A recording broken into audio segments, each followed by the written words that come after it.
Money's disposable. My soundbite from that interview. Check. My soundbite from that interview. Absolutely.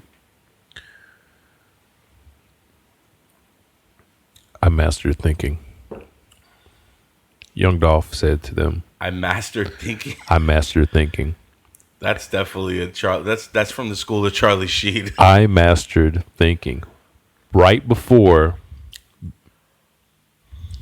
seemingly, I'll say seemingly because I don't know, being taught the word validation and then using it wrong, and then in a few minutes later using it right.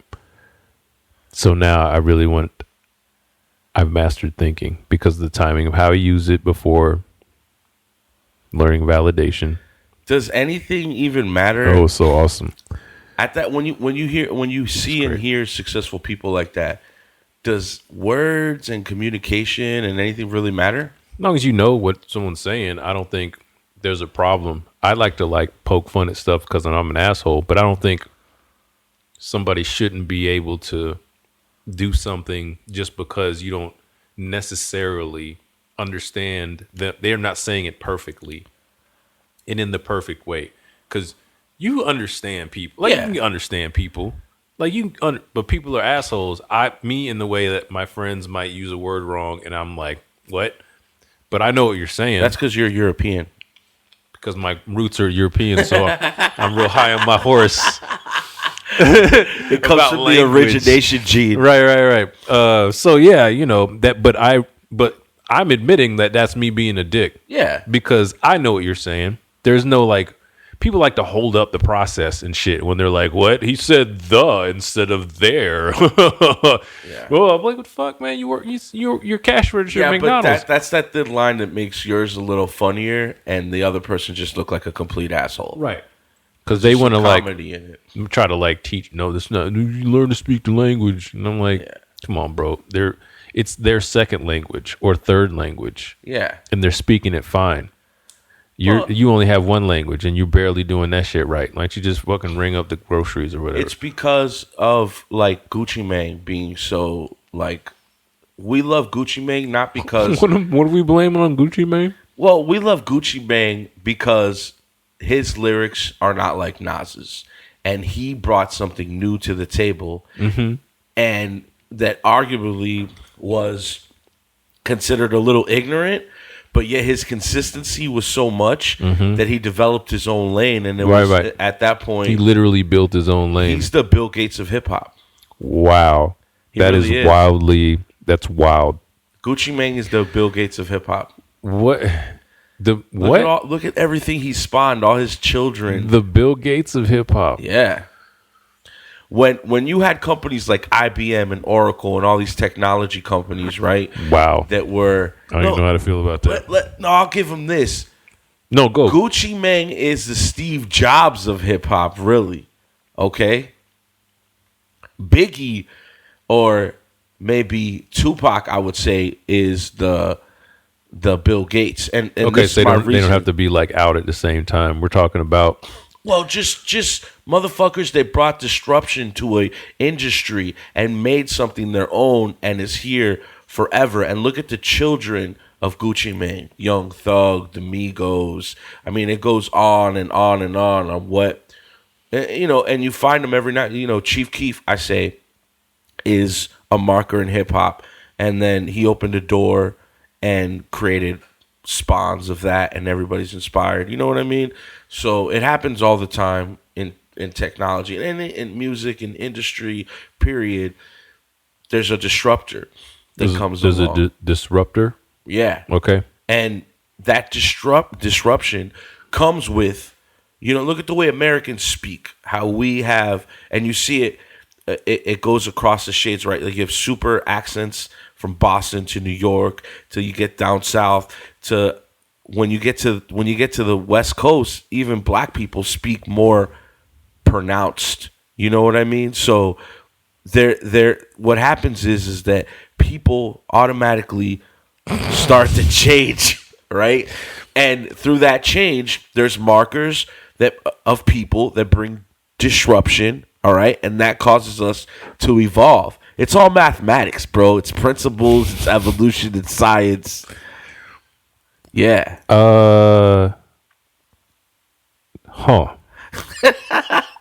And then you get people like Elian González. Okay. A disruption. Right. Another disruptor. So even though he was like 6 or 7 years old. I missed the last part about once you got to the West Coast, I blacked out a little bit. So we're all talking different in different regions, right? Well, English, right, came from England. Right. It gets to the East Coast of Americas. It gets Native melded Americans and meshed into something black else. people. And still English. Still kind of talk English. Differently, you know? Yeah. Even in the Caribbean, look at the way the Jamaicans talk English, right?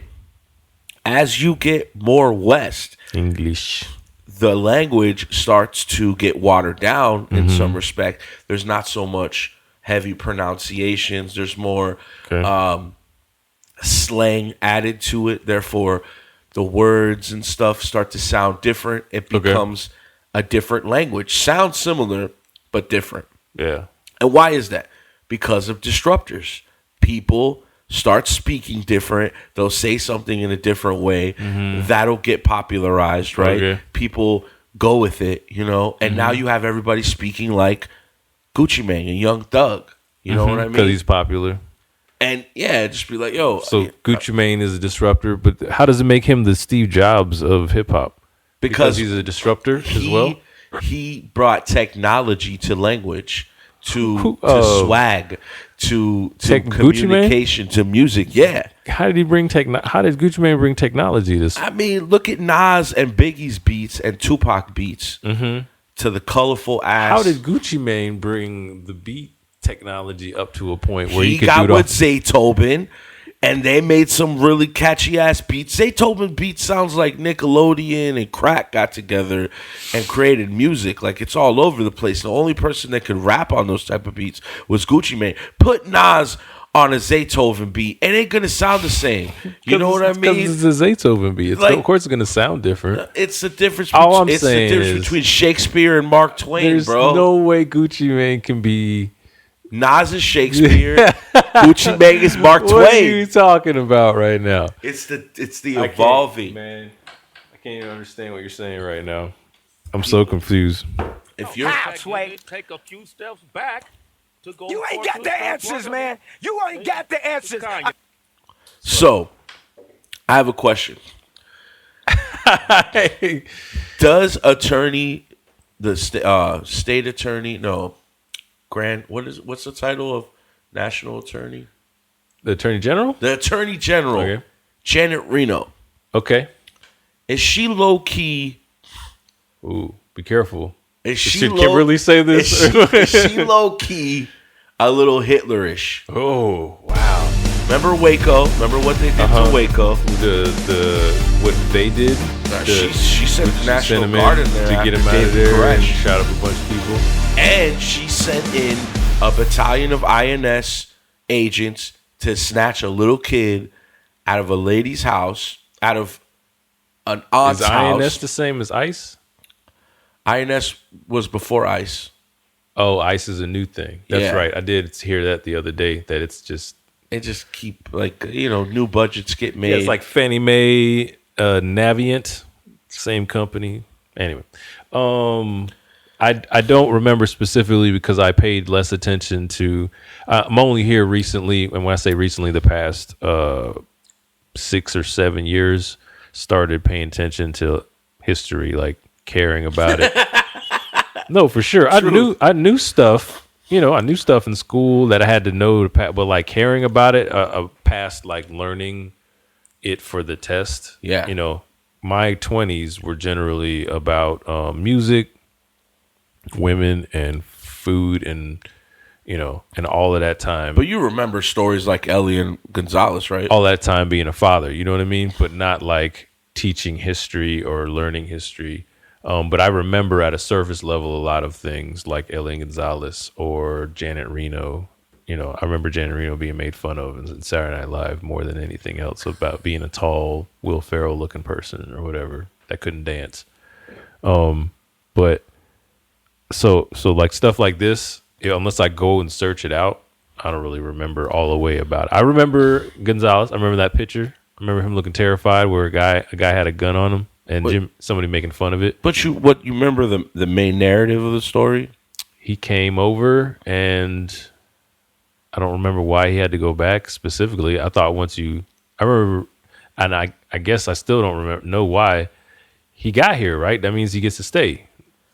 But he had a father. He had a father that wanted him to come back. That's why, because, like you said, you were growing up as a father to these things, right? When these things were going on. So maybe what year did Elian happen? 2000? I wasn't a dad yet. Okay. So the story goes, let's play the facts. By the way, my name is Fredo Peens. Hey, I'm Chris Thompson. I have some big chewy nerds, and I want to tell you that I do love the strawberry straw squarey. Does this have bug vomit on it? Strawbisquary squared. That's how it says. Strawbisquary squared, right? Yeah, but does this have the confectious animal throw up? Animal secretion? Nope, doesn't look like it. Oh, these are the colorful crack rocks. Yeah, these are these are different style this time though. They're really, really good. These would have got taken off the shelf in the 80s or 90s. You know what else I have? But crack's not so popular now. You're gonna love the other one. I'm gonna hit you off with this one too before we get started. They look like little testicles. Mm-hmm. Harvest Snaps black bean. Tell me that doesn't look like a testicle. Doesn't look like a testicle. It's a small testicle. What's that? Southern style barbecue, smoky, spicy Harvest Snaps black bean. It's beans. Man, you fancy. It's beans, bro. Kimberly, place the fact. This story is about the little Cuban ass boy, Elian González. Why's he got to be a Cuban born ass December boy? 6th, 1993. His ass was made in Cuba. Who, as a young boy in 2000, became embroiled in a heated international custody and immigration controversy involving the governments of Cuba and the United States. His father, Juan Miguel González Quintana, his other relatives in Cuba and in Miami, Florida, and Miami's Cuban-American community. González's mother, Elizabeth Brotons Rodríguez, drowned in November 1999 while attempting to leave Cuba with González and her boyfriend to get to the United States. The U.S. Immigration and Naturalization Service, INS, initially placed González with paternal relatives in Miami, who sought to keep him in the United States against his father's demands that González be returned to Cuba. A United States District Court ruling from the Southern District of Florida that only González's father, and not his extended relatives, could petition for asylum on the boy's behalf was upheld by the 11th Circuit Court of Appeals. After the U.S. Supreme Court declined to hear the case, by order of U.S. Attorney General Janet Reno, federal agents took González from the paternal relatives and returned him to his father in Cuba in June 2000. Did you want to stop the facts to talk about your snaps? This is really good, Judge. Calcium, iron, potassium. If you ate the whole bag, you'd have 15% of the potassium you need in a day. Wow. If you ate a whole bag, you'd have 10% of the calcium you need in a day, 8% of the iron, 38% of the fiber, only 19% of the sodium. It's decently good as far as like you eat a whole bag of these and it's only 390 calories. They should give these out in Cuba when you're like riding on the boat. Yeah, bro. Or like your raft. Man, they're delicious. And you know what? They should have protein too because they're beans. 13 grams of protein in a bag of this, bro. Protein. Yeah.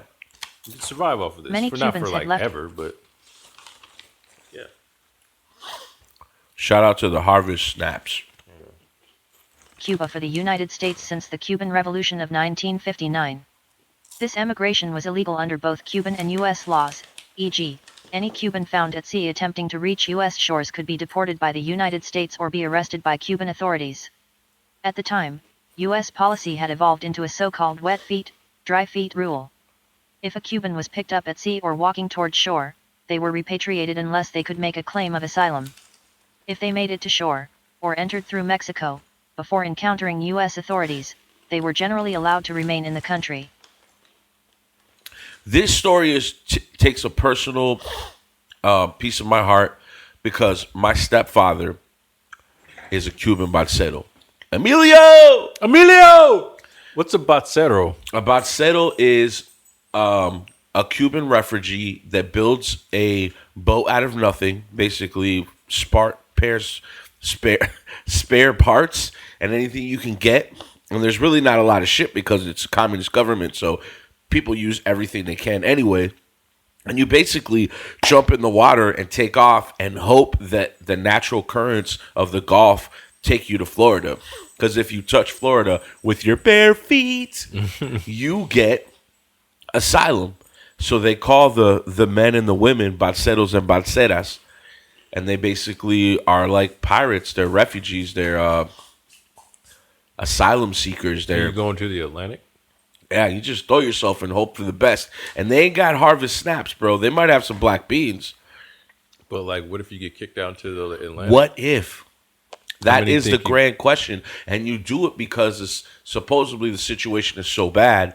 And according to my dad, you know what it is? It's like a narrative that gets painted. Go to the United States. The roads are paved of gold. There's a lot of opportunity. And you live in a communist government, and there's no opportunity. So you're willing to risk life, limb, whatever, your child, right? To get into a boat and make it here. And we're going to find out that this is the Elian was the only child, the only person that survived out of 14 to 17 people that were in a raft. They got hit by a storm. A made-up raft.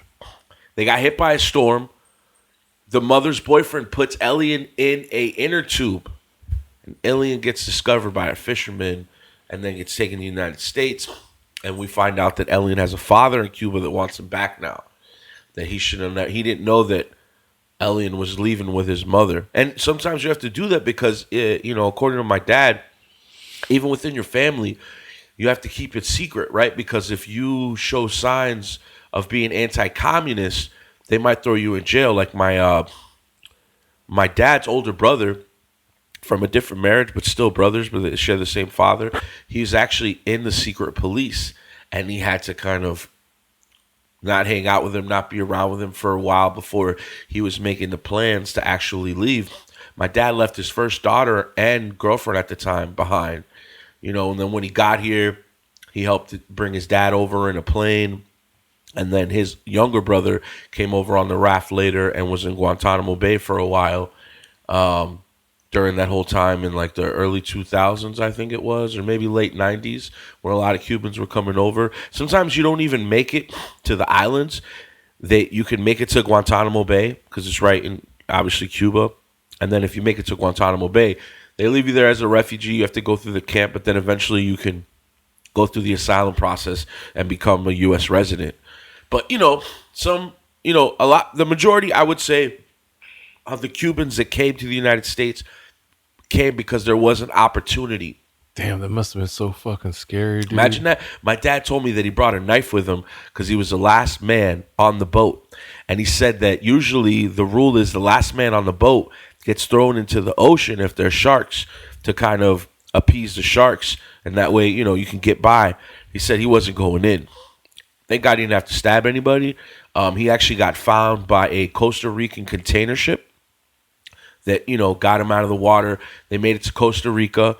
And at the time he came in 1990. Okay, so he's going up this way, and then he starts going He just gets lost in the Gulf. Yeah. They were gone for, I want to say, 17 to 20 days, lost in the ocean.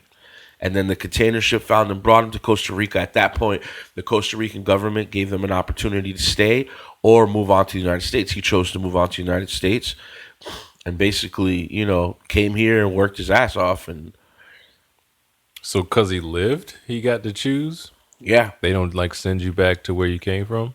Depends where you land. In some of the islands, like Bahamas, they usually send you back. It depends where you land. Yeah. Everybody and it evolves throughout the years. It used to be where if you touch land, you were automatically a resident. Now doesn't matter. They're going to send you back because look who's in power right now. Oh, so that's how it is in Florida now? Yeah. All I the thought United States, they're not taking no immigrants at all. You have to go through regular asylum. And that's hard because you have to have a budget for it. You have to be here. You have to make it here. And then you have to get an attorney. It goes so much deeper than that too, man. I was reading this thing that said that because of the overwhelming amount of people trying to get in, a lot of people are being let through with a court date to be named later. So you're saying to somebody, all right, get it, go. Here's a piece of paper. It's in English saying you're going to have to come to court later. We don't have a date right now because there's so many people, but we're going to get one and we'll contact you. Cool. Or we'll leave you in a cage. Or you never get a phone call because we don't have your number, or you can't read that thing, and now you got to get kicked out of the country. Now you're getting deported, but it's years later. It's like so many years later because it takes a long time. You're settled, and now you're doing fine, and you're paying what you need to pay, and maybe even, I don't know. It's like you get set up to fail. You know what I mean? Oh, absolutely. Not even to mention, even if you try to learn the language, like I remember my dad having so much difficulty, and I think it affects him till this day, is that not learning English or not being able to speak fluent English because he understands some of it becomes an insecurity. Because when you come to this country, even my grandmother that spoke a little bit better English, she would often get insecure about just her broken English because she would see the way people reacted to it. Then it's like, have you ever seen Gangs in New York? I think I've said this before on this podcast. There's a scene where this Irish lady's walking off the boat and she gets hit with a stone in her face. Yeah, hard. Because at the turn of the century, those were the immigrants people hated. Same thing, language barrier. They spoke a little different. We were speaking about the language at the beginning and the way you see how even the evolving of the language, even when you change it, you come to America, you start speaking it different, you gain an identity from it, and you start looking at the English or the Irish like weirdos. Like nowadays, you look at him, unfortunately, a Hispanic American with broken English, and a lot of people find that funny. Stop. Even with our Asian Americans, right? We make fun of those things because it's funny. It's wrong. You can't make those same jokes anymore in 2019 because it's a conscious thing that we understand. But why is it funny? Because it's something you don't understand. And there's something... well, it's not... Well, generally, I would, in my point of view, it's not generally funny. It's kind of like the lowest bearing kind of hanging fruit when someone says me Chinese, blah, blah, blah, or somebody does something super like dumb and do something super dumb and simple. If it's done in a clever way and new and something that catches me by surprise and it has to do it race, then yeah, maybe then I'd be like, oh, cool or whatever. But as of like years ago, the whole like black people do this, white people do that, that whole genre is like stupid to me. Like Steve Harvey does nothing but get on my nerves with the shit that he says half the time because we black and you white, and that stupid shit, because that way of thinking is what has us here now. You know what I mean? People say a lot of stuff, and like even like even saying something like even the black people talk a certain way. You know what I mean? There is no one version of any type of anything, right? So there's like a scale of people all across. It's all gradients. You go all gradients, all ranges from 0 to 1,000 of there's a white dude, and at the bottom there's a guy with fucking crazy bad breath because he doesn't take care of he doesn't do hygiene. He doesn't wash. He doesn't bathe. He masturbates to kiddie porn.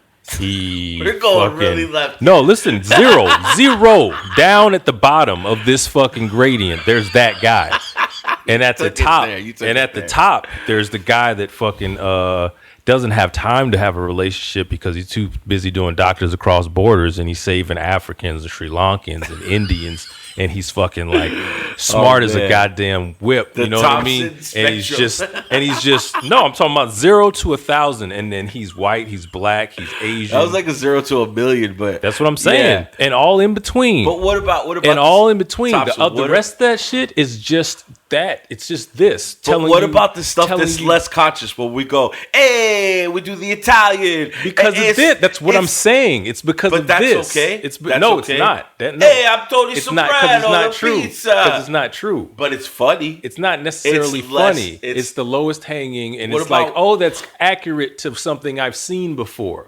So when they do, what about when Drake does patois? That's something that's cultural in Canada and whatever. It's cultural in Canada because some kids thought it was. It's cultural to them. It's slang. That's how they speak there. It's not so much entertainment. It's like really what the kids are doing in the streets. He's not doing it to be entertaining when he does the because that's how he grew up as a young preteen or whatever, as around them and them, his mans and them or whatever. It's the same thing. It's just what we want to choose as a negative stereotype. It's the same thing. All stereotypes. Drake is not Jamaican. He grew up in a place where it was cool to act like you had that kind of slang, I guess. Well, when I grew up, it was cool for me to be like, "Hey, my boy," and we do the Italian thing. So that's fine. Hey. You know what I mean? It's not fine. It's the same thing. It's fine to do. It's that it's not accurate. And it shouldn't be you shouldn't base anything off of that. And that's what people do. They base facts and the way they think and fucking policy off of like, well, black people like this, so we should do this because black people like this and white people like that. No, that's incorrect. It's wrong. This is telling us that. This thing and these things are telling us that. The commercials are telling us that. The commercials are telling us that white people like shit like this and black people don't. They like Popeyes, when it's not true because there's a spectrum of people. And somewhere around here and up, people like this, where they're thinking about their health and they're da-da-da-da-da-da, and maybe they're white, maybe they're Asian, maybe they're Mexican, maybe they're Filipino, maybe they're Swedish, maybe they're whatever. But when people start actually being like, we say and we think and apply it with that kind of like blanket of silly shit, that's when mistakes get made. And that's when ignorant shit comes out because that's not true. It's funny to say that. That's all I'm saying. It's funny to some people. Because it's different. Because it's funny to make it's funny to make to some people it's funny to make fun of things that are different. But generally, unless it's like done in a cool, entertaining way or something that relates to them. That's all perspective, though. It is, because the person that's being made fun of, the gay person, the Asian person, the Mexican person, the different person, they may not necessarily think it's funny because, one, it may be super mean. Two, it may be just inaccurate. Like, it's not necessarily that it's like mean, but it's also about what's popular, like the way black people make fun of white people. White people become like the butt of the joke. Yeah, I guess the thing. Again, used to. Like nowadays, it's more corny to like rely on that low hanging fruit. Where we can go to the comic view in the late '90s when it's like, let me tell you about black people. That's more universal. At the end of the day, no, I don't think so. Yeah, absolutely. No, I don't think so. What do you mean universal? Universal as in it's going to reach more people because it's like fart jokes. Anybody can laugh at a fart joke. No, I disagree. I think nowadays I disagree. I think good comedy and good entertainment comes from diversity and a broader spectrum within that diversity. That's your perspective because you're an intellectual person. And wow.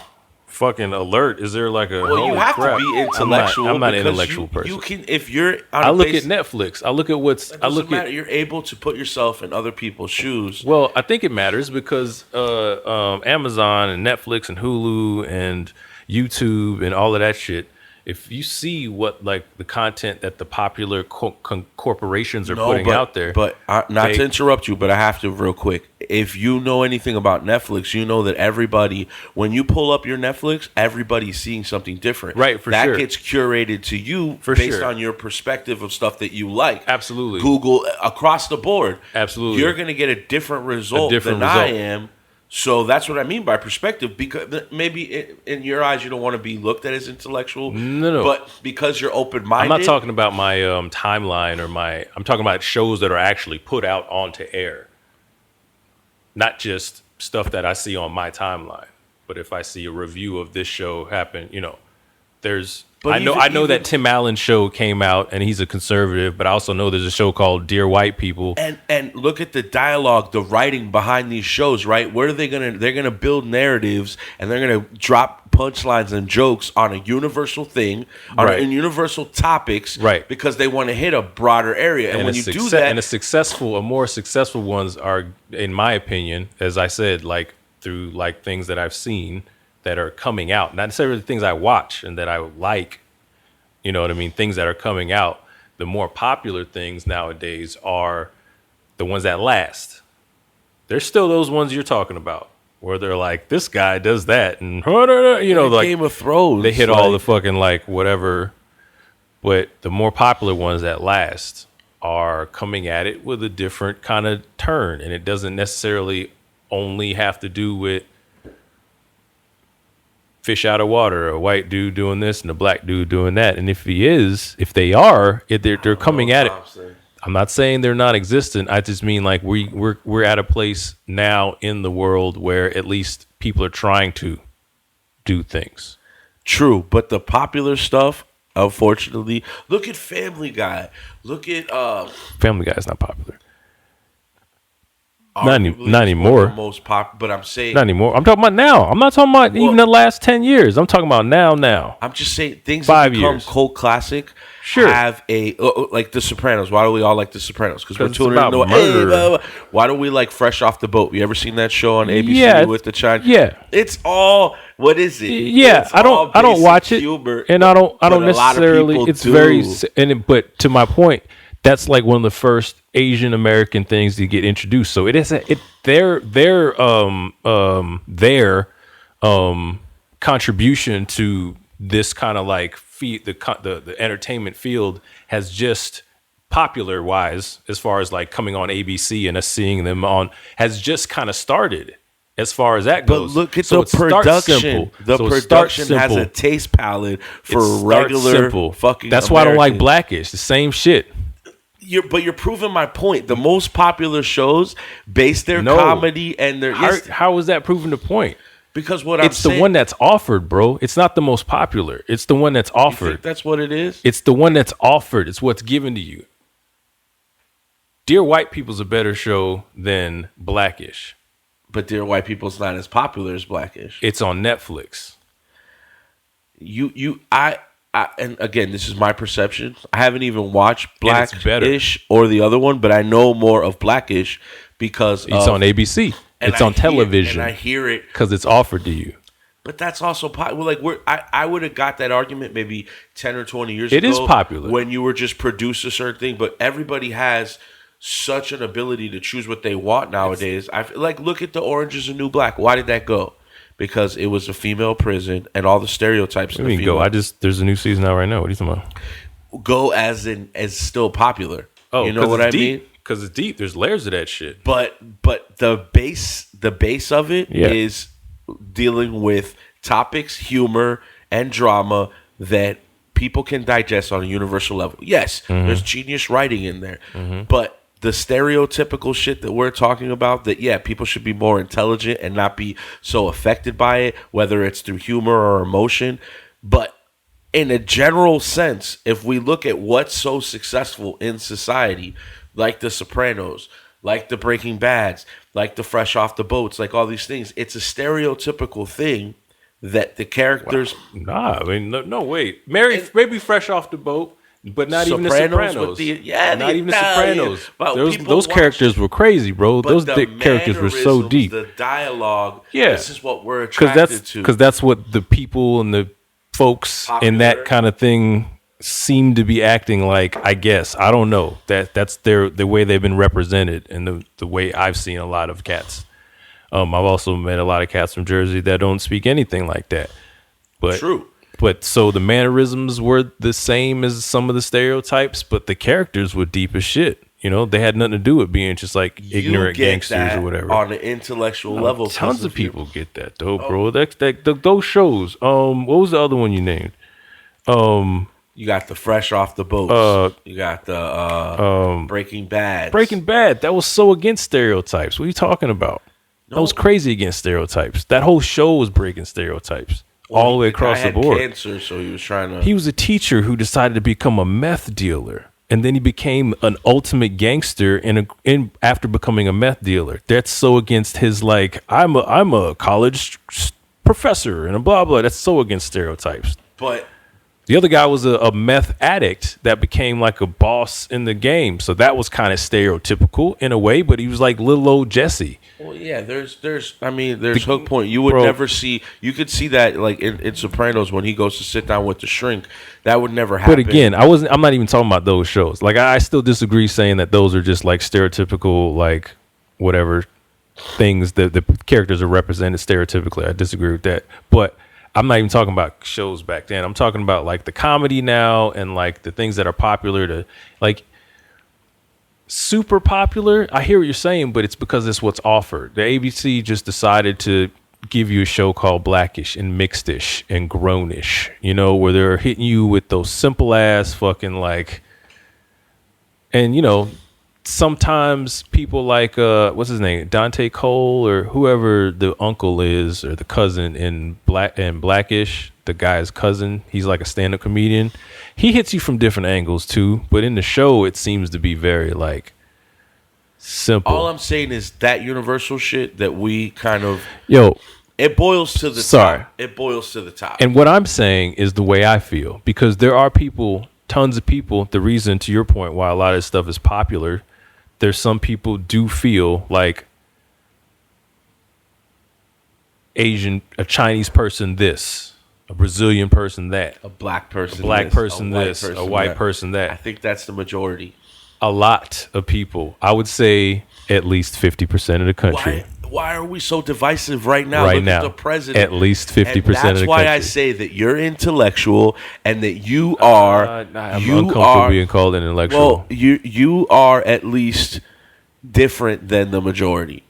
I agree. And that's all I'm saying. Okay. And that's the way we digest things. And that's why I think stories like Elian González get propelled to the top, because there's a lot of basic topics and context, like mother died, child by itself, the father wants the child, not to mention all the political unrest between the communist government and the democratic government. Like all these things become the whirlwind of bullshit that perpetuates stories like this to the top, because of all these identifying topics that people can relate to. You know what I mean? Mm-hmm. And it is what makes society ignorant. You know, it's the reason why a little pump can rise to the top. It's the reason why Donald Trump can be president. It's the reason why Kanye West can still be successful by saying stupid shit like slavery was a choice. I say stupid shit all the time, man. That's why I feel like I'm uncomfortable being called smart or an intellectual, because that makes me sad for the world. If I'm the bar of like what's supposedly higher thinking, oh my God, that's a sad day, man. That's sad, man. It can't be true. I don't want it to be true. So I'm going to argue with you about it, even if you're right, just so you know. I just think that people like me and you that can see things down the middle, put ourselves in other people's shoes, mm-hmm. and not get, there's probably people that are technically smarter than us, right? Oh, yeah. But sometimes that smartness 100%. Leads you into a place of ignorance. For sure. Of like, at least like, you're afraid of learning more. You're like confident box. In like, this is the way it is. It has to be. 100%. And that's why I say people like Janet Reno are Hitlerish. Oh, it comes back to that one. Huh? Yeah, comes back to because these people have control and power. We're going to see in this story, like, oh, this is my belief. So I'm coming into this house. I'm not saying that this about kid. Janet Well, she's retired. Thank you for your service, but come across a little Hitlerish. Oh shit, son! This is one of the original broadcasts. All right, thanks to YouTube about the Elian story. This is the CBS Evening News. Is that really loud? With Russ Mitchell. And good evening. Rescued at sea on Thanksgiving, Elián González will spend Easter with his father. The latest chapter in the González family drama. The 6-year-old son is with his father tonight under military guard at a U.S. Air Force base near Washington. Thank you. He was seized before dawn by armed federal agents who burst into the home of his Miami relatives and rushed him to a waiting plane. Within hours, the relatives also flew to Washington, ready to begin a new round in the struggle, but this time it is they who are on the outside, trying to get in. Byron Pitts begins our coverage with how it looked and sounded early today in Miami.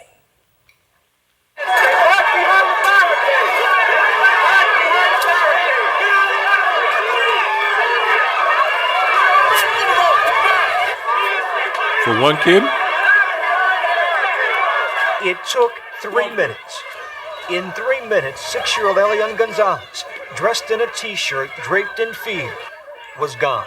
Bingo, bingo, bingo! Whisked away in the arms of a Spanish-speaking federal agent assigned to the case to provide the child comfort. She said later, while... Is that supposed to provide the child more comfort because a woman's here holding you? That's insane, bro. I was shaking.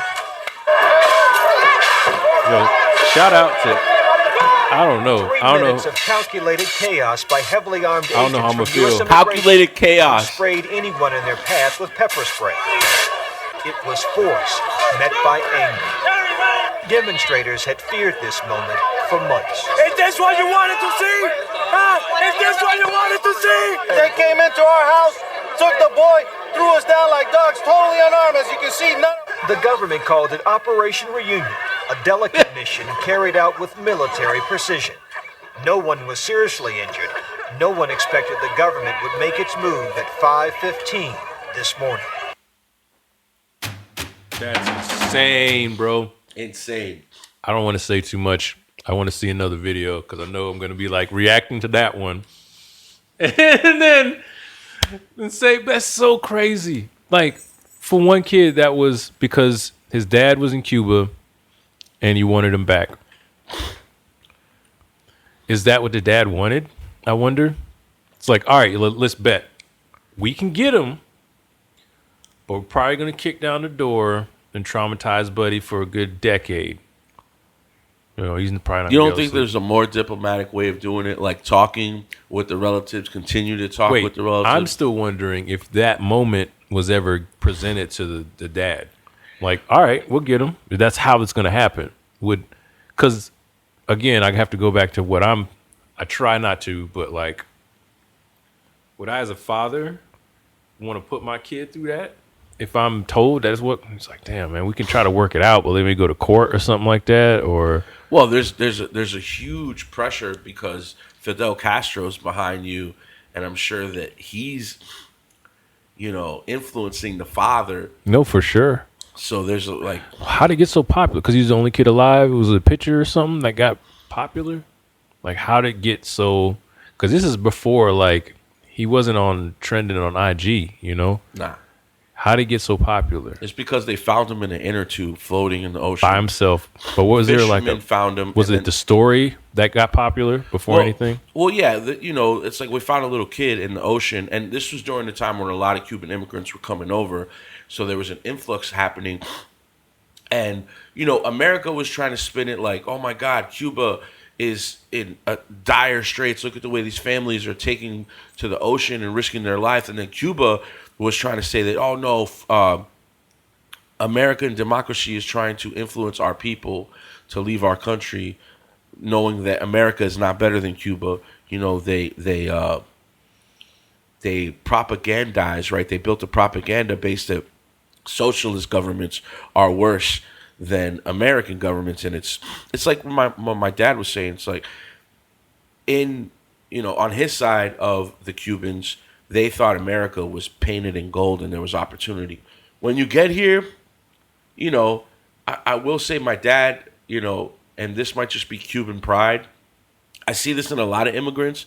Like, you want to leave your country to come here because your country, there's got to be something wrong with your country. But then when you come here, you don't want to leave, but at the same time, you keep the pride of your country, and no one better talk down about your country. You'll say, like, the coffee's better where I come from, or the steak's better, or... But you know that this... this is a good papaya, but, I used to have a papaya tree or wherever papayas come from, and it used to be better than this type shit.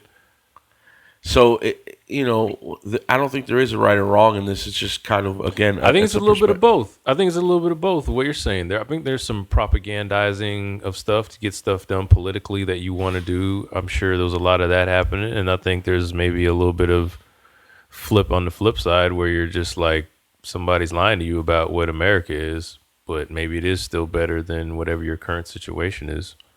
I will say he will say things like, "Oh, I can go to a grocery store and get whatever I want. I can't do that in Cuba. If I need, he's a big fisherman. What's crazy is that you're going to be on the ocean for 17 days, risk your life, but hey, you'll jump back in a boat and go fishing like nothing. This guy's got balls of steel. You know what I mean? And there are things like fishing string. You couldn't just get fishing line like you wanted to. There's a lot of things that he would say he misses, but would never go back. You know what I mean?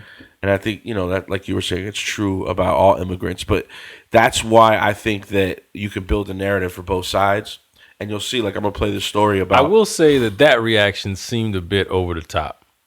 Like, it to break seemed into like, a house? Well, from what I saw, it seemed not real. Whereas, like, that didn't really just happen. They were, like, filming that for some made-for-TV... cop drama, because the guy was like, oh. Well, didn't you feel the same way about Waco when they went in there and the place burned down and all those children got caught in there? They really had guns and shit in Waco, though, and they were threatening to kill people. So you think she's right by sending the National Guard in there?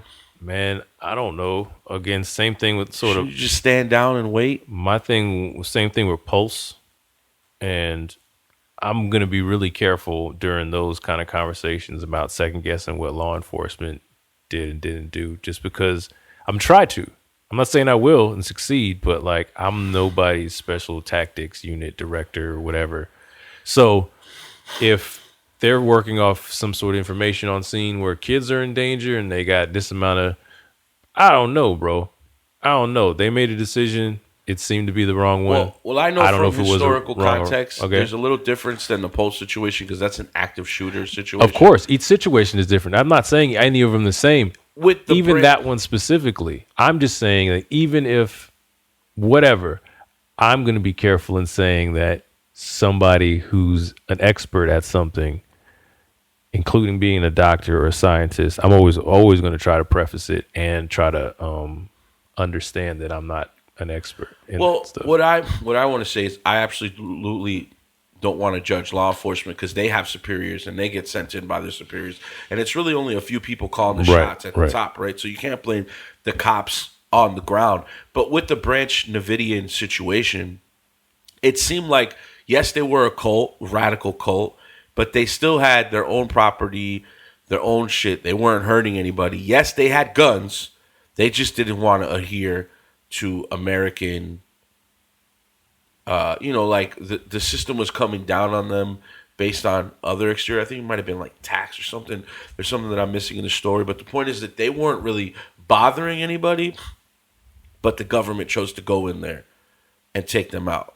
Same thing with this situation. They had the kid. It was given to the custody of one of the family members, a descendant, because they had some family that came over in previous immigration trips. And, according to the law, he touched land. Well, he didn't really touch land. He got picked up by the fishermen, and then the Coast Guard picked him up. So there's a gray area because the child never touched land. But then they had pressure from the father. And I guess our country didn't want to look like we were taking a child away from its father. And Cuba was putting, I guess, a global pressure on the United States. This gives a little more perspective to the story. And this is Elian now 15 years later, so we're going to see him a little older. What year is this? This is recently. It's like 2 years ago this dropped. This was in 2014, so 5 years ago. Get some more crack rocks.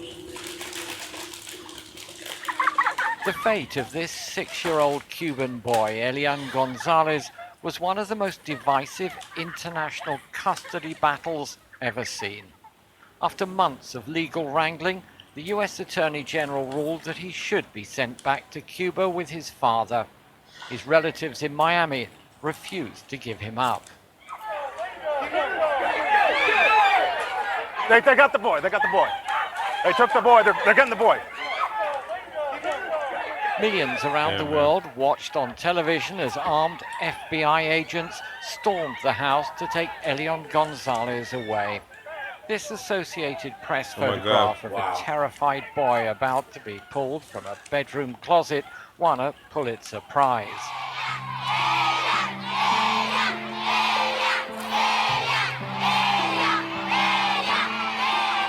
Elian and his father, Juan Miguel González, returned home to a hero's welcome. He'd become a household name in Cuba and around the world. But once the celebrations died down, the Cuban government made every effort to let this boy grow up away from the spotlight. There were the occasional photo opportunities, such as celebrating his 10th birthday with Cuba's leader Fidel Castro, and later marking the 10th anniversary of his return, this time with President Raúl Castro. Aquí me siento en cama, me siento feliz. Elián González is now 20 years old. And in a rare and exclusive interview, he told me about his memories of those fateful days in Miami. El poco recuerdo que tengo no fueron momentos muy felices hasta el momento en que pude ver a mi papá. The little I can recall, those moments were not that happy ones till I saw my father. Those are dark moments I try not to remember. And once I met again with my father, I had difficult moments because it was difficult as a 6-year-old child seeing himself surrounded by people shouting his name and ask, where do they know me from? What do I represent? It was a senseless act. He said those were dark moments. That of unleashing a struggle to separate. You guys are looking at dark moments. Because his brain puts him in the dark and like he has to like reach way back and oh yeah, that was terrifying. I don't like to think about that. Father from his son, because that was not a political issue, as they wanted to pretend it to be. It was a family issue. A father wanted to be with his son. That child had lost his mother and had no other choice. Ese niño había perdido su madre y no tenía otro camino. Did you ever have any regrets about returning to Cuba? Nunca me he arrepentido de estar en Cuba. I have never regretted being in Cuba. Perhaps if I were in the United States, I might have many material things, many more than what I have now, which are not many more than the love that my people have given me. For the United States, I was a political figure. For those people who shouted outside my uncle's home, I was a means to topple the revolution. However, for the Cuban people, I am a part of the family. I would not change the affection of the Cuban people for millions of dollars, or the love that I perceive when I am with my father. We met in Havana's Revolution Square with its imposing giant bust of Che Guevara. A fitting setting, since today Elián González is a committed communist and a fierce defender of the Cuban Revolution. He's also a huge fan of Fidel Castro. Fidel lo es todo. Fidel es mi abuelo. Fidel es mi padre. Fidel es mi amigo. Fidel is everything. Fidel is my grandfather. Fidel is my father. Fidel is my friend. Fidel is God for those whose religion is that of prosperity, of demanding a fairer and more humane world. Exigir un Call him mundo God? más justo y más humano. Huh? You call him God? A bit much. It's a bit The day we met, Elián González had been a guest at the launch of a multimedia exhibition by one of Fidel Castro's personal photographers, Roberto Chile. Along with You got the pictures same of hat. Cuba's former leader, there were video displays of some of the photographer's favorite moments. Which one of these Fidel. guys This take pictures of Fidel Castro? Is it you? Nah, there's something about you that tells me that. It's the hat, isn't it? He gave it to me personally. See how I just did the accent? He gave him that hat. Did a visit he made to see the young Elián González shortly after his return. También ahora veía las imágenes. I was also watching those images, the whole video about the first encounter as he spoke to me, though at that moment I was not able to realize the importance of that friendship. Afterwards, we continued to see each other. We shared long hours together like a grandfather and his grandson. For instance, if I had good grades, he would immediately know because some people would report to him. And that was like having Fidel's support, and I felt proud. Wow, he had like a second dad. Full of affection, which he offered to Not me. really second dad, but second grandfather. This and subsequent encounters with Fidel Castro were to make a lasting impression on young Elián González. ¡Viva Fidel! ¡Pionero por el comunismo! Cuando yo terminaba el sexto grado, que me graduaba. When I was finishing 6th grade, concluding elementary studies, Bro, he Fidel must have attended loved. my He must have graduation, and then- loved Elian. A little cute kid that survived the evil, fucking capitalistic pigs, and Elian didn't want to leave on that raft. He wanted Didn't to wanna- stay. he wanted to stay. And he had to come back. they ripped him out of his arms. Terrible people, and then comes back, and he can read. He's not whispering. America looks bad in this situation. And he's not whispering. He's not like, he's like, Viva, Viva Fidel. Comunismo. I was like, oh man, this guy is fucking great. Let's keep coming back. Let's keep dipping in this well. And I think if Janet Reno would have took a different stance and maybe not have rushed the house and did it a little more diplomatically with the American family, because we look like we ripped the kid out and handed it back to the communists. Well, because that's what we did. But it not looked bad. The communist. I mean, it did look very bad, but it's his dad. So, I mean, it's his dad. You know, if his dad's not in jail or something like that, it's his dad at the end of the day. Don't fuck with Uncle Sam, bro. Right is right. Right is right. Running into the house is right. No, tactics are always wrong, right? Like America's tactics. Like you might be able to say some of that about Donald Trump. Hell yeah. He may be getting to the right spot. He but wants us to call him God. That's not what I'm saying. I'm saying I'm saying maybe some of the stuff that he's doing policy wise or whatever, right?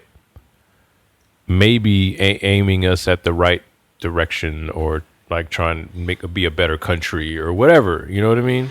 I don't know. I'm not prepared to argue about that. But I am saying the way he's delivering messages and setting policies and saying things is completely wrong. It's ineffective and it's turning people off What in general. if Elian would have stayed in America? Would he have grown up missing Cuba? Because later on in the story, he says he wants to come to America. I was going to say, probably not. You know? Probably not. Not like that. He would have been listening to Pitbull. He'd listen to Pitbull. He'd have been eating McDonald's. He'd been falling in love with Martin. You know, he'd have been freestyling on the corner about being raided when he was a little kid. You know what I mean? I was in the inner tube. Whether you know about the waves. Yeah, man. But like I said, he went back to his dad. I think also it's important. I think he also became like Fidel's grandkid.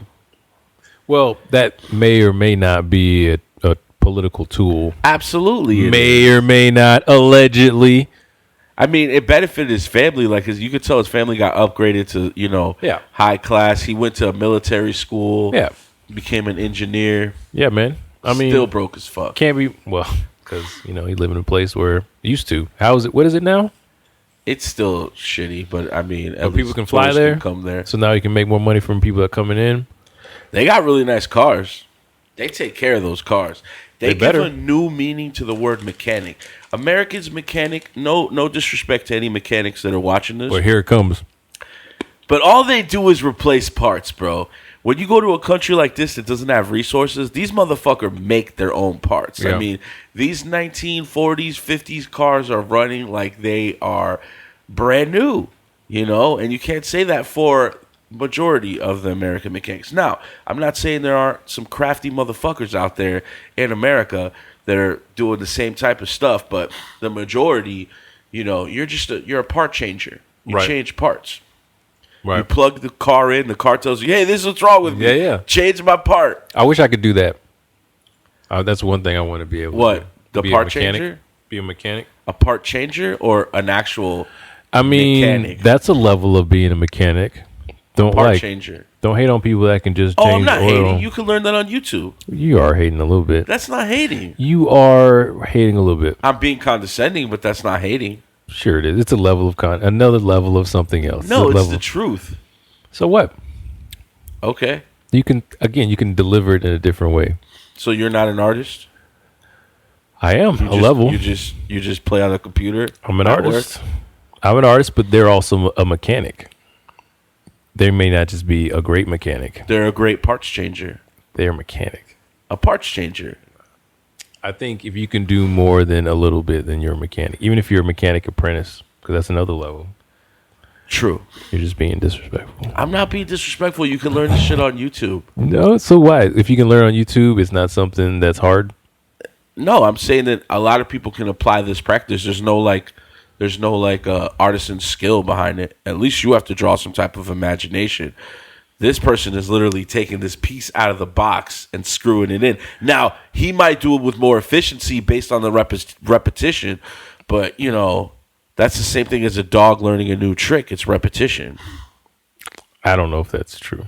And I if I had more ability in that zone, I'd argue. But what about, okay, if you're... I bet you there's a mechanic out there that's an artist.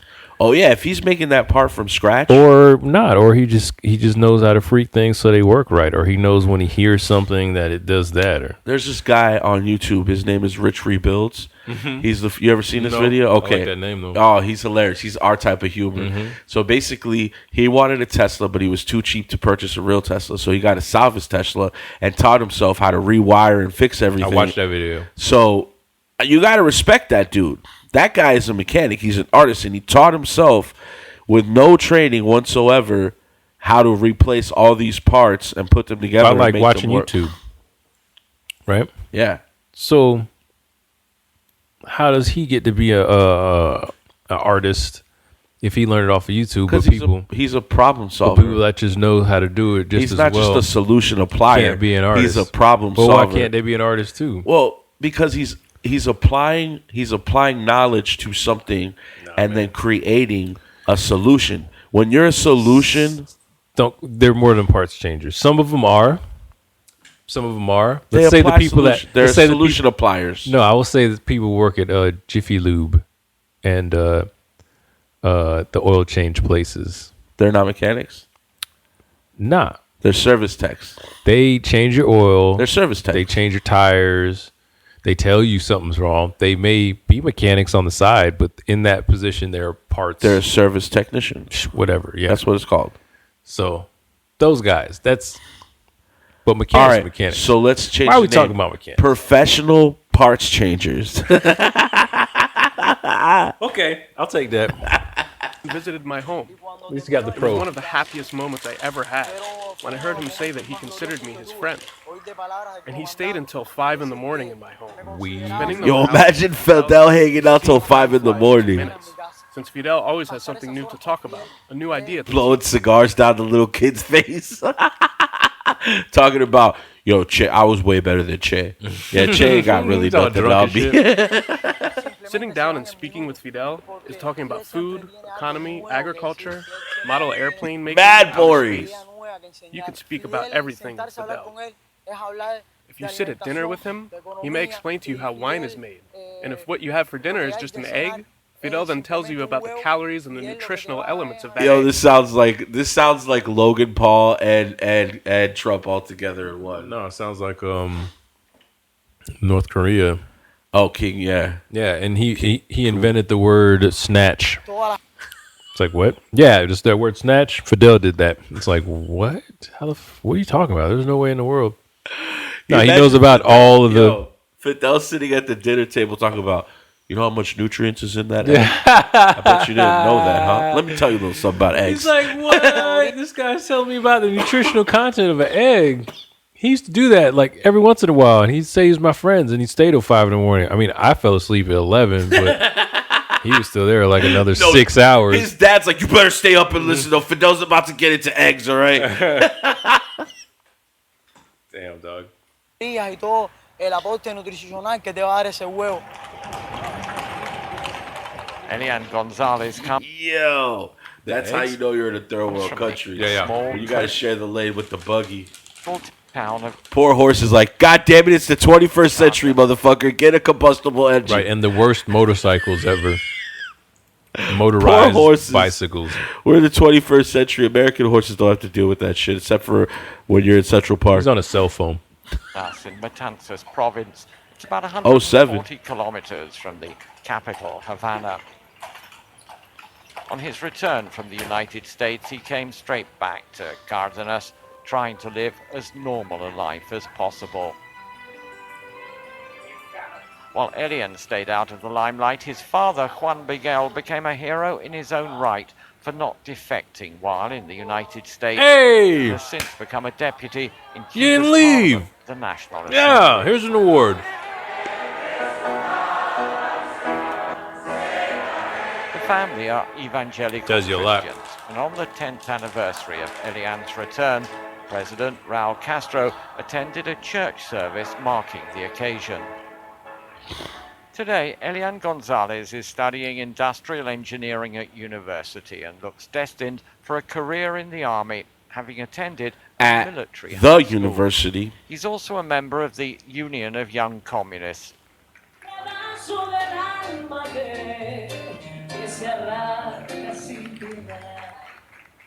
In 2013, Elian celebrated his 20th birthday in Ecuador. He was part of an official delegation to the World Youth Festival there. His You first think he's trip got, like, abroad groupies? since the custody. Huh? Oh, you think he has groupies? Cuban groupies? I think he got married. That's against communists. It's an American thing to have groupies. So that's the Cuban communist side, Elian's father perspective. This next video is the journalist on the ground level, some of the people on the American side, and you know how they were affected. People that were like closely connected, like the aunt, or I think it might have been his cousin, and then this random like white guy that was just part of the story. That's America. There's always a random white dude. This guy says, hey, what the heck is going on? He looks like Geraldo Rivera. What's happening? That's not right. I'm gonna get involved. That's stereotypical. Okay, Yeah. that's very It is, stereotypical of you. and it's All right, something my mother and Shauna do, and it infuriates me. Why are you going outside right Yeah, they now? both don't I heard you a loud hate noise. when your mom and the love of your life act so much similar, and What are you you start to doing? ask the universe like, what kind of death sentence did you just set me And then up be with? mad at me because I'm like telling you not to stick your head outside. Bro, Don't tell me what- Ashley and my mom are both Aries. Yeah. It's crazy how similar they are. It's scary. You know, I don't be sticking my head outside.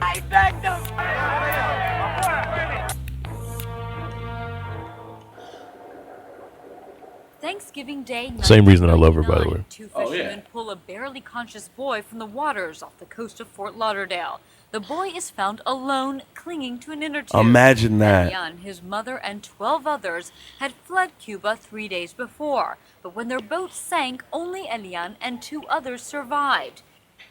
The next day, November 26th, INS grants his Miami relatives. Why are they waving his hands? The Gonzalez family takes the boy to their little Havana home.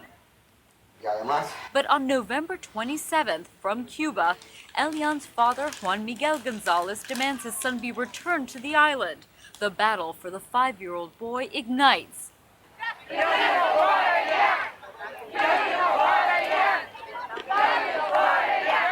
Definitely the station was at its best during the Elián González saga.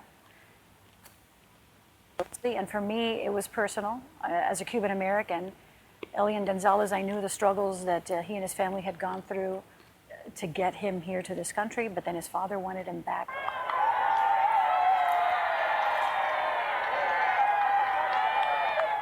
January 5th, the INS recognized Miguel González as Elian's legal guardian and says the boy should be quickly reunited with his father.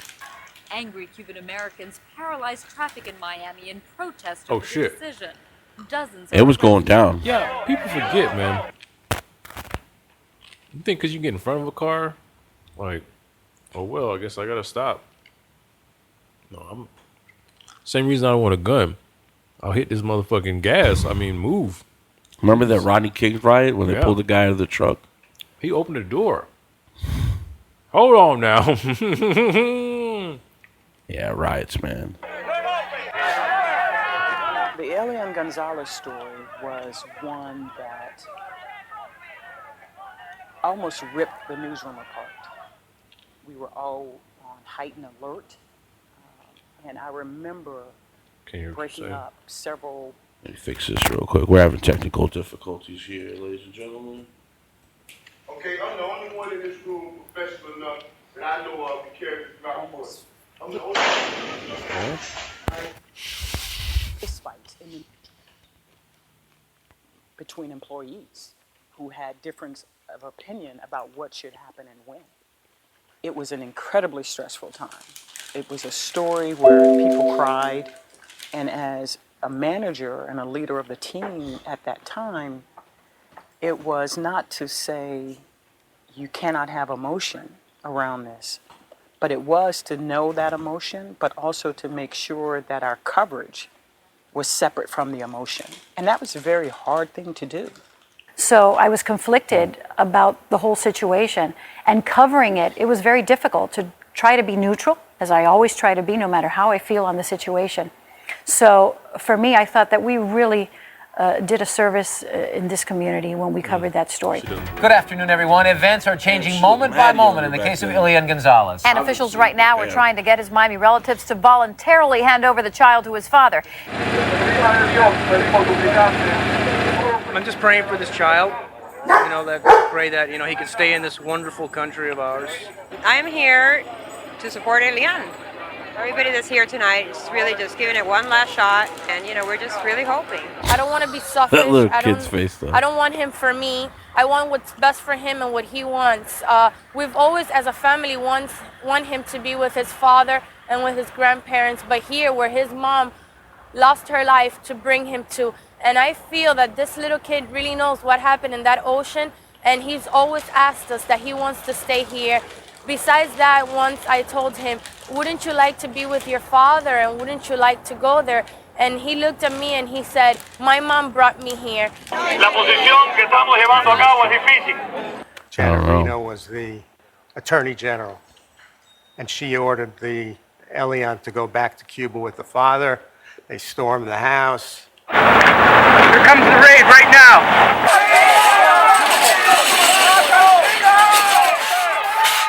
April 22nd, 2000, 5:14 a.m. Federal agents raid the Little Havana home of the Gonzalez family. Elián is seized. Against the barrier now! The whole world is watching this!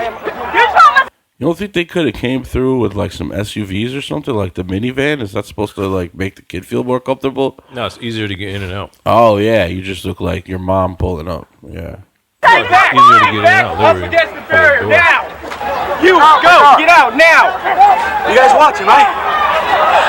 Are we watching? No, I missed it. What happened? Let's go! Get over! It was fast though, I guess.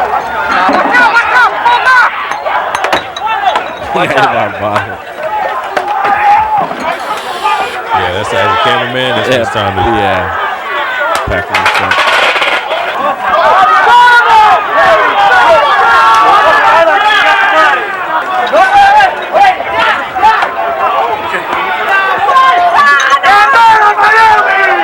What happened to that? Someone comes running to the back house, running that the marshals were here. I personally didn't believe it. I got up, and when I looked I saw them coming, I locked the door. They got the boy inside the room with Angela and Donato. That's the guy I'm talking about. I was trying to help, actually. I wanted to get the camera guy to be able to catch this scene because, I could conceive that they were coming in the house with gun, shotgun, with a flashlight, telling everybody to stand down. The cameraman got knocked down to the floor, put a gun at his head. I grabbed Mary Lacey's, and Mary Lacey screaming, don't do it, we'll hand the child over, don't do it. I begged them, please don't turn in the boy, don't do this. I begged them.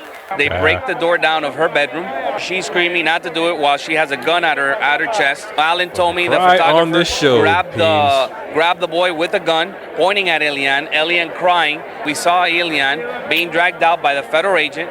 The standoff between the Miami relatives and the U.S. government is over in just a matter of minutes.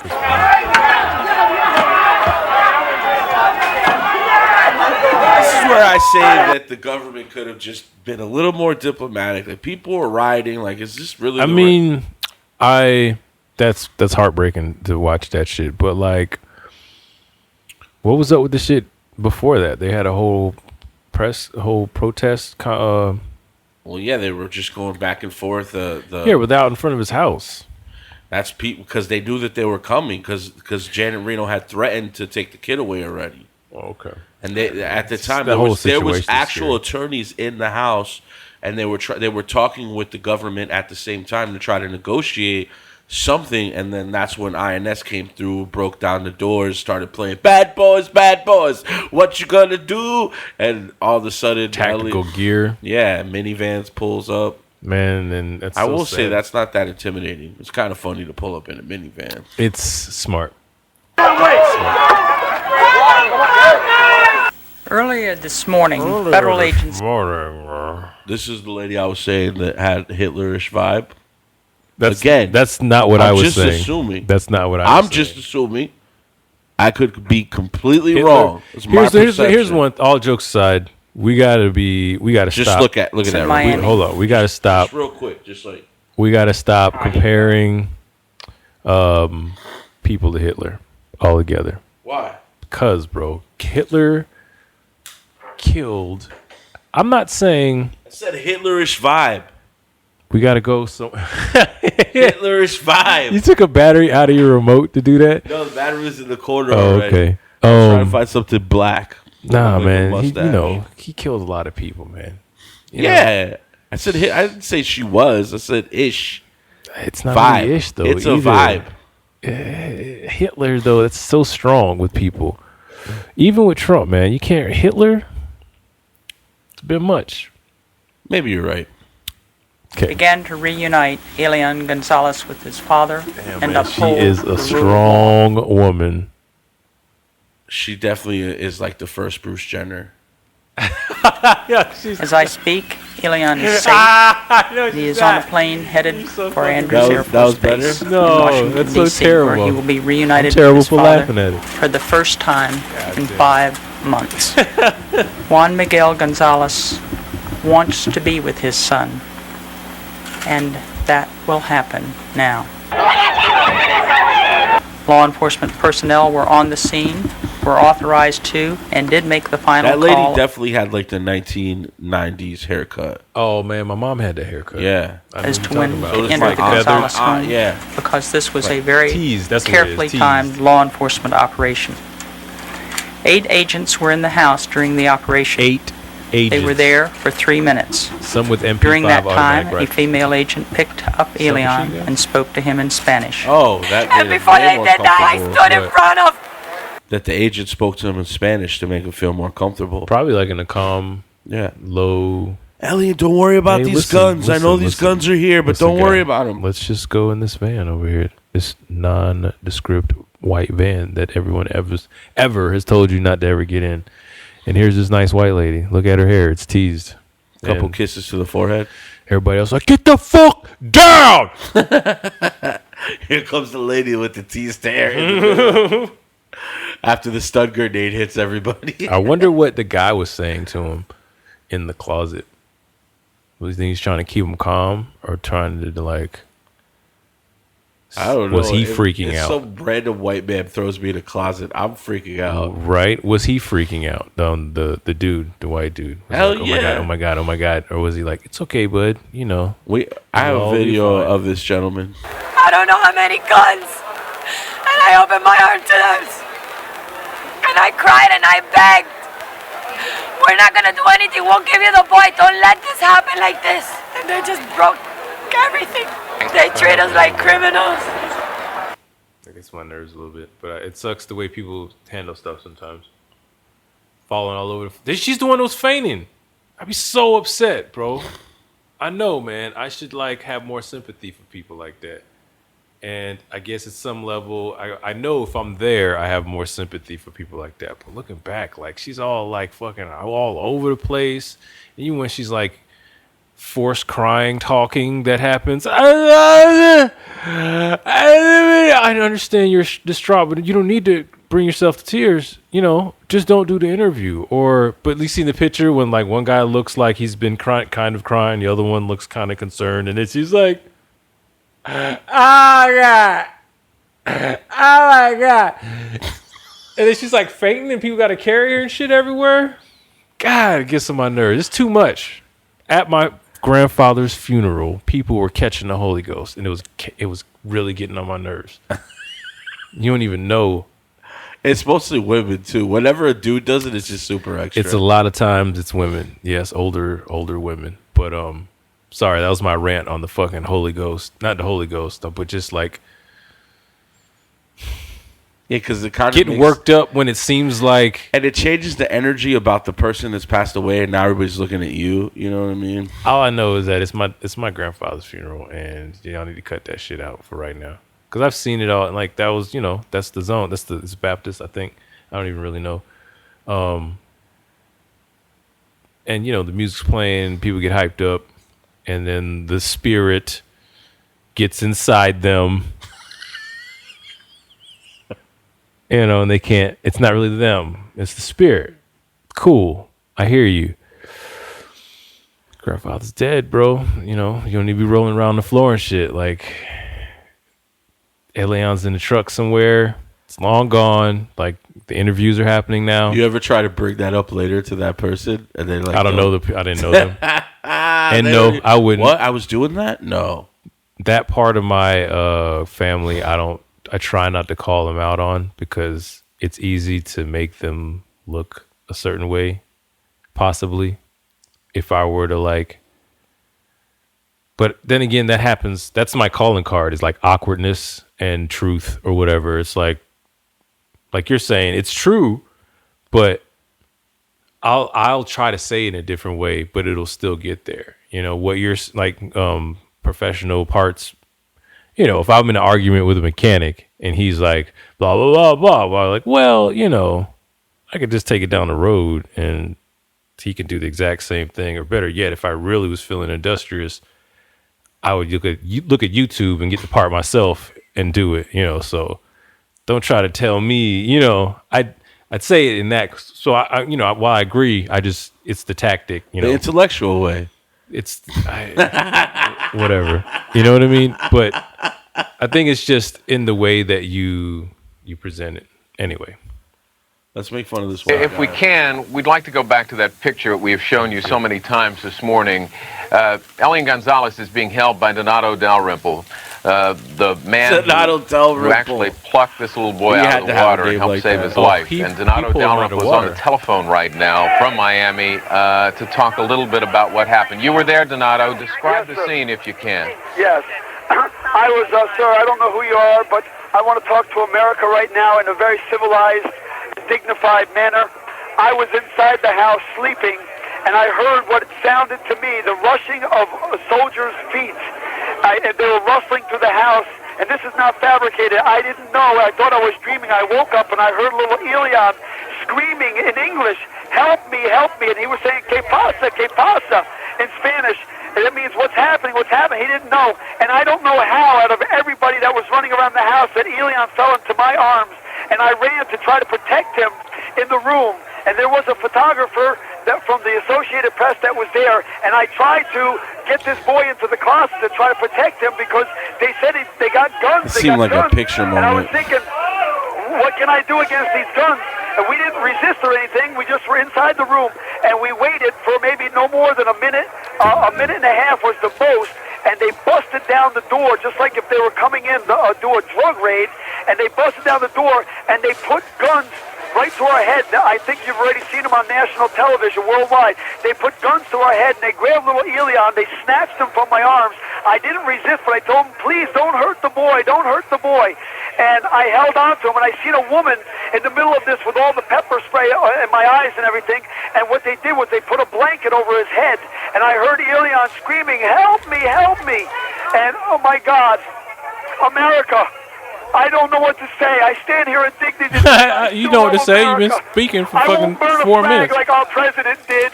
I won't do the things that this administration did, but I stand in dignity to tell you that there has to be justice for what was done to this boy, to this family that was even on the phone with Janet Reno at the time. and also for the community that was outside praying and was in peace. Donato, let me interrupt you for a second and go back to that picture that everyone's talking about so much. In fact, Attorney General Janet Reno, when we took a look at the picture of the man with a gun and you and Elian this morning, she suggests that the gun was not pointed toward you or Elian, but it was pointed to the side, and that and you can clearly see the finger is not on the trigger of that gun. What do you say to that? Well, you know something? I don't know where the finger was, but I can just tell you this, sir. The obvious thing was there were guns. Were these guns loaded? That's what I'd like to know. Were they loaded guns? That's what I want to ask America. If these guns were loaded, they had intent to use force. I don't know if the man's finger was on the trigger or not, but I can tell you they were pointed at us. You said they put the guns to your head? But they put them directly towards our heads. You can see it very clearly. They didn't put it like touch my brain, no, but they stuck the gun right towards my head, right in my face. And I was holding Elian. I said, please don't hurt the boy. I mean, listen, the pictures are proof. I can only tell you what I seen in that room. There was more than 7 agents that were standing in the hallway, and 2 or 3 people made it into the room, and they grabbed the boy. They snatched the boy. This is not fabrication. Well, Donato, let me just ask you this. Why not just hand the boy over if you know these agents are coming in? Why did you hide in the closet? Sir, you don't understand. I didn't resist. I wanted to walk outside with the boy. I am a man that saved this boy. These were strangers with guns. My God, they could have escorted me out with the guns. I never resisted them. I could have walked out to the car and even drove away with them in dignity that this boy would be, and take him to his father. I met the father. But to take him out like this, it was a criminal act. And sir, if you want to justify this, you want to play the devil's advocate, that's your business. But I'm telling you, what went on down here is on television. It's a criminal act. These are American people that love this country. They were praying all week. I'm standing here with producers from all over that they swear they've seen nothing but peace and love here and demonstration for justice. Guy sounds like a And turd. they were on the phone with Janet Reno, the lawyers, Kendall Coffey, Manny Diaz. He definitely sounds like a person that Sounds was like a politician. an opportunist. Yeah, he's like. Am I talking to America? Yeah, he's like switching the conversation over when a guy's like, so why wouldn't you just give him up if you knew the people were coming? Well, listen, I didn't resist. I'm talking to America, not you. This is terrible. Oh, it's your business. It's, when you're like, I'm just asking you questions, man. What's going on right now? You're really weird. It's really weird the way you're talking back to me right now. It just is. It's like an odd, uncomfortable, all right. I'm sure people feel like that about me sometimes, but. No, I felt the same way. I was like, this guy is definitely an opportunist. Yeah, man. He's like, I don't know how Elian fell into my arms. My mixtape's dropping. He's like, I heard the soldier feet. The gun was pointing at my head. Well, it was He pointing. tried to set it up like he made it all dramatic and shit. It was there I would. Didn't he say he was sleeping and then something about being on the phone with Janet Reno? Am I speaking to America? Did he say he was on the phone with Janet Reno or? I think he said the attorneys were on the phone with Janet Reno. In the He house? said, I bet the father is like, this guy's been How did you meet the everywhere. father already? Well, the father's in Cuba. Holy crap. That guy was on 10. What's his name? Donato Del Derry Maple? Memple? Derry Memple? Del Ripple? Rimple? Dal Rimple? Donato Dal Rimple? Donato Dal Rimple? Sounds like a bowler. Like a professional foosball player. He definitely went to the same journal. Donato Dal Ribble. I can't say it. So how do we feel? Was it just? Should they give the son back to the father? Yes. Okay, so we agree on that. Did they do it in the wrong way? Yes. Okay, we agree on that. Does Janet Reno have a Hitlerish vibe? Not for me to say or deny. I know that that was too aggressive. Come on, bro. Use your big boy pants and your big boy hats. No big boy guns. He wasn't like in a bad situation. They could have went in there. They could have Been showed like, up with yo, the badges. what's up, Elian? How you doing, man? Yo, listen, Dad wants some back. Hey, man, nice drawing, man. Absolutely. Dad wants some back, so we got to figure out, because it's going to happen. Like, we're going to take him. We don't want it to get to a crazy fucking place where we raid the house with guns, because that would be insane. Tactical And gear. we don't want to do that, because think about it. Think about a crazy picture of some guy with an MP5 pointed at you and the kid.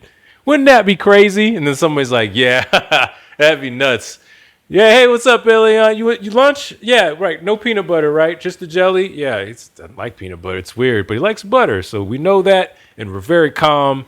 Everybody's calm. Croquetas. But instead, fucking smoke bombs and riots.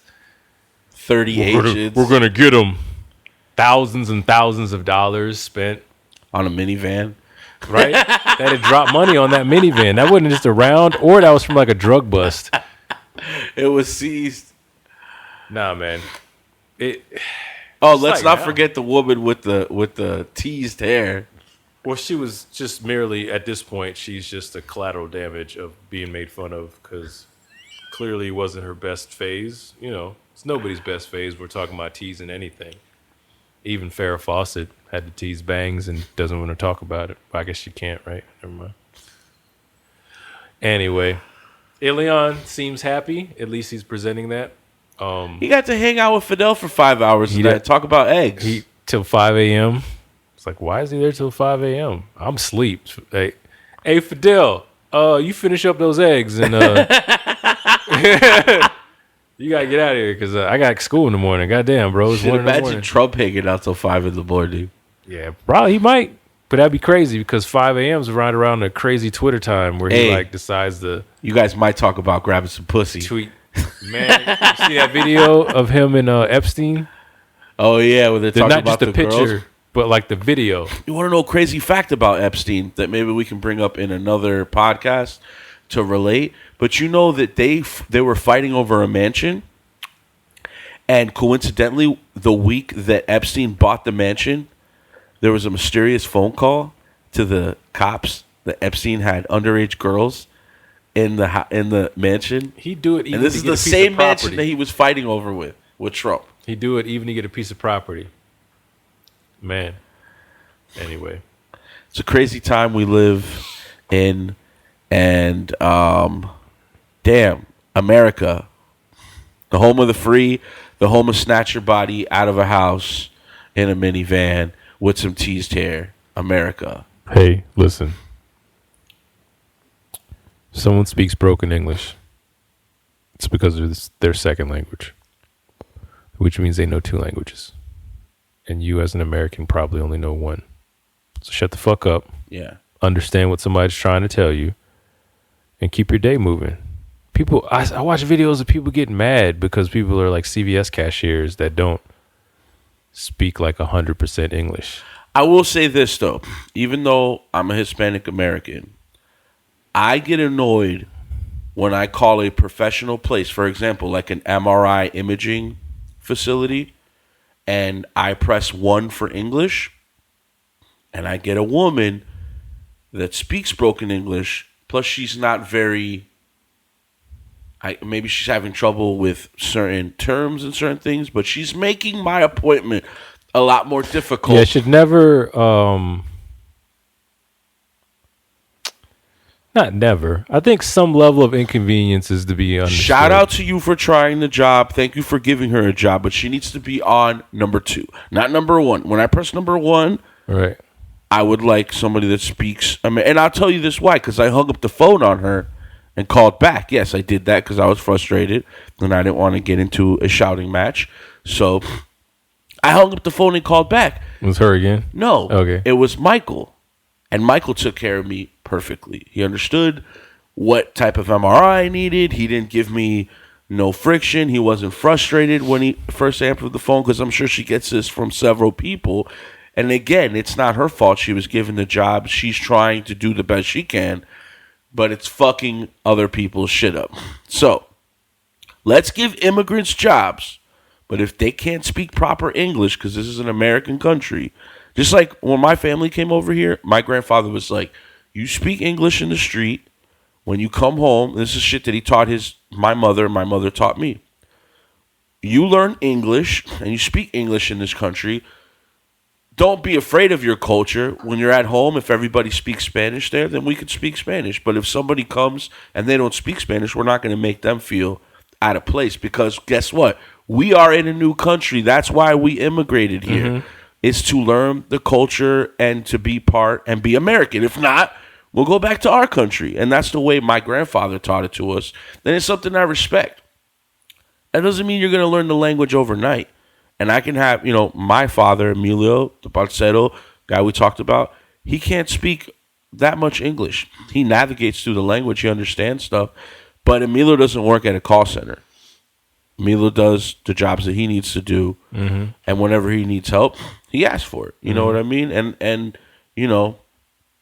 it's arguable. Can he learn more? That's not what I'm talking about. What I'm talking about is just having that identity. And I think,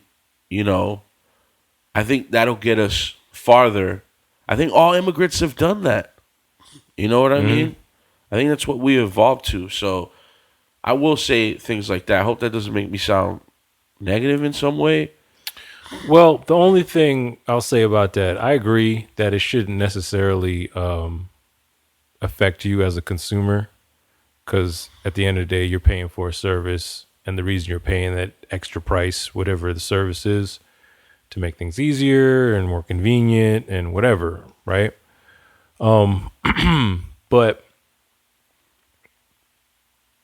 you got to expect in a place where there's different cultures that there's going to be a certain amount of kind of leeway you got to give folks in certain instances. You're totally right what you're saying, but like there's times when I see people at the CVS that may not be able to all the way. I've never seen this, videos I've seen on the internet. Because if I saw it in person, I'd fucking cuss somebody out. But like there are people who's like, oh, you can't speak proper English, blah, blah, blah. And it's not really affecting your day like that. You know, it may take an extra second.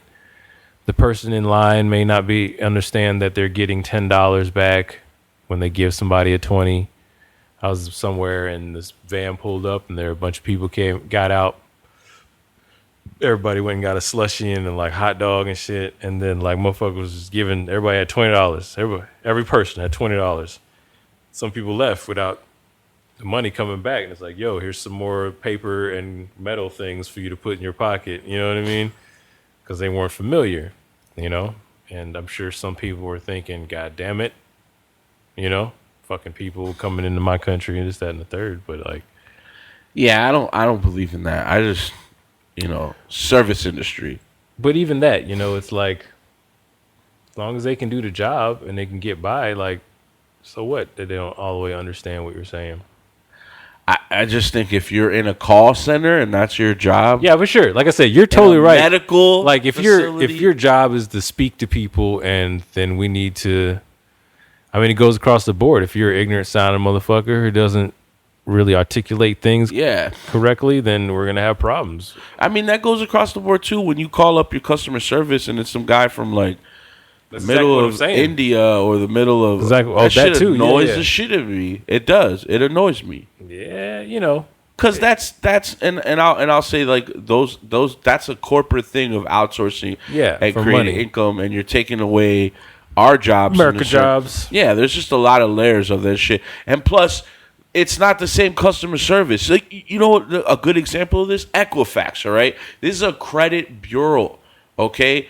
They outsource all their calls to some place in India, I think.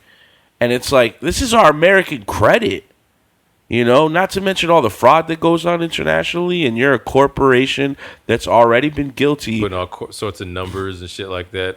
And you've already been guilty for fucking having somebody breach your system and have all these accounts out. And it's like, no, you should not be having some dude in India have my social security number. He's got it, bro. You know what I mean? He's got it. That's where I draw the line. And yeah, there's definitely some instances where it's not favorable, but it's like, you're never going to get, if a corporation is going to try to make the most money it can. Yeah. You know what I mean? God damn it, vote for Trump again. Right-wing peens in the house. No. I just switched this whole narrative. Don't do it. We're a right-wing militia organization. We're not. Me and Thompson met in the deep crevices of racist Reddit. Right. God damn, took our jobs, man. They took our jobs. They out here sleeping with our women. They're out here taking our jobs. They're out here jumping and running and taking our... I got a stomachache from all that candy. You should. You should. That shit's not good for you, bro. Goddamn crack rocks. My name is Fredo Peeds. I feel like there's like a running joke. This guy's German. Were you related to Hitler in any way? That is the negative. My name is Chris Thompson, and this is Fresh Produce. I love everyone that loves me back and people that don't love me. Yeah. This is the email up here, freshproducefloridamedia@gmail. Email us all your gang information. This is my bald spot right here. All your hair follicles are gone. I still at least got a little bit up here. Hasn't gone completely. Follicles. I got little ones in there hanging out. Little seedlings. Well, this is episode 32. Enjoy. Make sure you share, like, and subscribe. 32. And make sure is that right? La 32? Yeah, there you go. I'm an immigrant. There you go. I got in a Facebook argument with this girl about immigration, ironically enough. Should have told the story. It's not really a great story, but you know when you're typing, sometimes you just sort of hit enter or post, you don't really read it, so the grammar and shit was all bad. Oh God, I'm terrible at that. So my point was good or whatever, right? But it got lost in grammar. But she tried to go back to grammar, and I hit her with, "Oh, sorry, English isn't my first language. I'm an immigrant." She deleted all of her comments. Oh man, and that's the moral of the story. Yeah, fuck them. Okay, everybody's an immigrant. We're all immigrants. If you aren't goddamn Navajo, Cherokee, even they were immigrants. Yeah, but they're here. Before they're considered, I would say they've been here. You know what I mean? When shit was still connected to when you had 11,000 bears roaming around. We had lots of bears and lots of woods. So if you ain't that, then you need to chill the fuck out with all that dumb shit. My country and shit. This ain't your country. Agreed. Peace and love, y'all. Later.